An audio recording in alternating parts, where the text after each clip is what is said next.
H2O. Une présentation de la boutique Sharks. Chez Sharks, on surfe à l'année.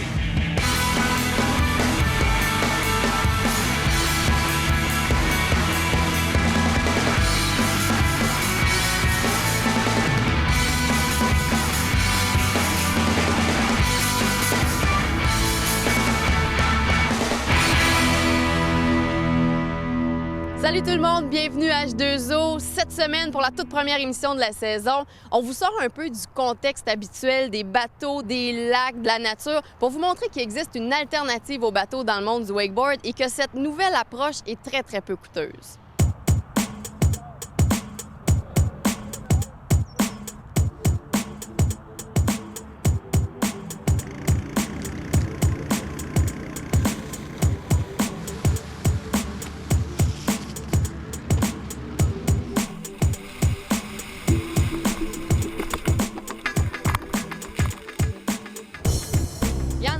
T'es super impliqué dans le milieu du wakeboard. On te connaît évidemment comme rider en wakeskate, mais t'es aussi rédacteur en chef pour un magazine, donc t'es un peu partout. Et aujourd'hui, tu vas nous prouver qu'il existe une façon alternative de faire du wakeboard, donc pas derrière un bateau, pas derrière un câble, mais une façon tout autre.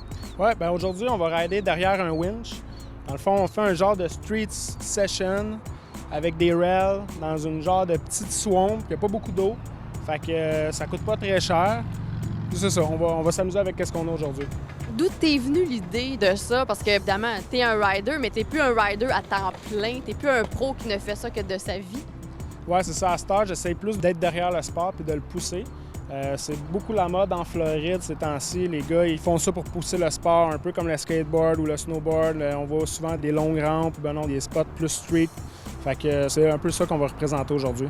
Et penses-tu que cette façon alternative-là a été inventée, si on veut, un peu par la frustration de plusieurs personnes de ne pas pouvoir avoir accès au sport? Parce que, évidemment, c'est un sport qui est quand même assez coûteux, le wake. Oui, c'est sûr que c'est une façon qui n'est pas dispendieuse de faire du sport, mais c'est aussi une façon de pousser le sport un petit peu plus loin que juste de rider derrière le bateau ou derrière la motomarine. Les options sont limitées. On a besoin de quelques pouces d'eau. On est capable de monter une rampe. Ça fait 3 ans qu'on ride ici. C'était au mois d'avril, quelqu'un qui était passé qui a dit « il y a de l'eau ». Tous les lacs étaient gelés. Puis le monde faisait du snow, puis il y avait de la neige partout. Fait que là, ils nous ont dit « si on montrait un rail avec le winch, on pourrait peut-être rider ». Fait que ça a commencé comme ça.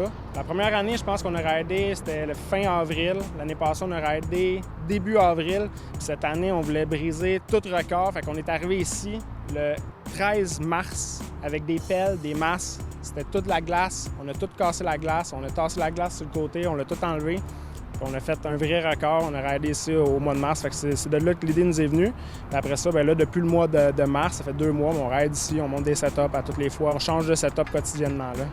Et bon, évidemment, on est sur des terrains privés. Donc, est-ce que les gens autour se sont plaints, les magasins? Bien, en fait, pas vraiment. Je te dirais, les gérants sont venus nous voir. Ils voient qu'on n'est pas non plus des enfants, que, tu sais, on se laisse pas traîner, on laisse pas traîner nos affaires ici. On ramasse aussi les cochonneries qui traînent un peu partout. On arrive avec l'équipement professionnel, on fait souvent des séances photos. On leur fait de la belle promotion aussi. Il y a des photos ici qui ont passé dans des magazines internationaux un peu partout sur la planète. Fait qu'ils voient qu'on est professionnel dans ce qu'on fait. Fait que, d'après moi, ils tolèrent. Puis aussi la police qui est passée, ils trouvent ça tout le temps super le fun de nous voir. Il y a mieux nous voir justement ici en train de faire du sport que dans un parc à perdre notre temps puis à rien faire, là. Comment ça fonctionne pour la construction de vos modules? Est-ce que vous les faites ici sur place ou vous les faites ailleurs, vous les amenez? Comment ça fonctionne? Bien, en fait, c'est que j'ai préparé certaines parties des rails, surtout les genres de boîtes qui vont sur le dessus. Puis quand on arrive sur place, bien, on structure tout au fur et à mesure parce que c'est jamais la même profondeur d'eau. Puis on fait pas juste des spots ici, on en fait un peu partout. Fait que le gros est fait chez nous, puis après ça, on s'adapte sur le terrain. Et donc, vous avez un winch, et ça vous tire, et c'est quand même assez écologique parce que ça consomme rien.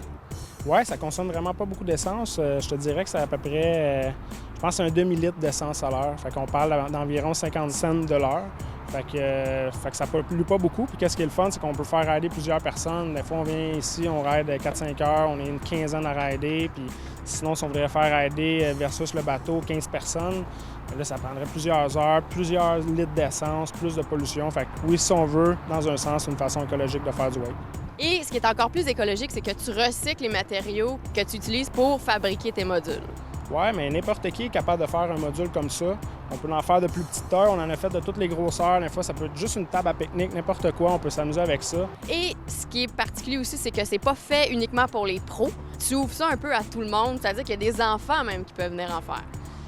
Ben ouais, j'essaie de pousser le sport. Fait qu'en poussant le sport, c'est sûr que j'aime ouvrir les portes à tout le monde. C'est pas justement que ce soit juste des sessions de pros. C'est sûr que pour vendre mes photos, parce que moi je fais de la photo, j'aime ça quand il y a des pros parce que là je peux rentabiliser aussi souvent ces setups-là. Mais quand que je viens juste par plaisir, juste pour le fun, j'invite justement les plus jeunes. Ça pousse le sport, ça les aide aussi à se faire connaître parce que eux, ça va être sûrement notre relève. Fait que nous autres, qu'est-ce qu'on fait? On veut pousser le grassroots, justement, la relève, leur donner une certaine visibilité. Là. Et donc, si on veut rider aujourd'hui, il faut aller construire le module, le monter et l'installer. C'est ça qu'on s'en va faire. Oui, exactement.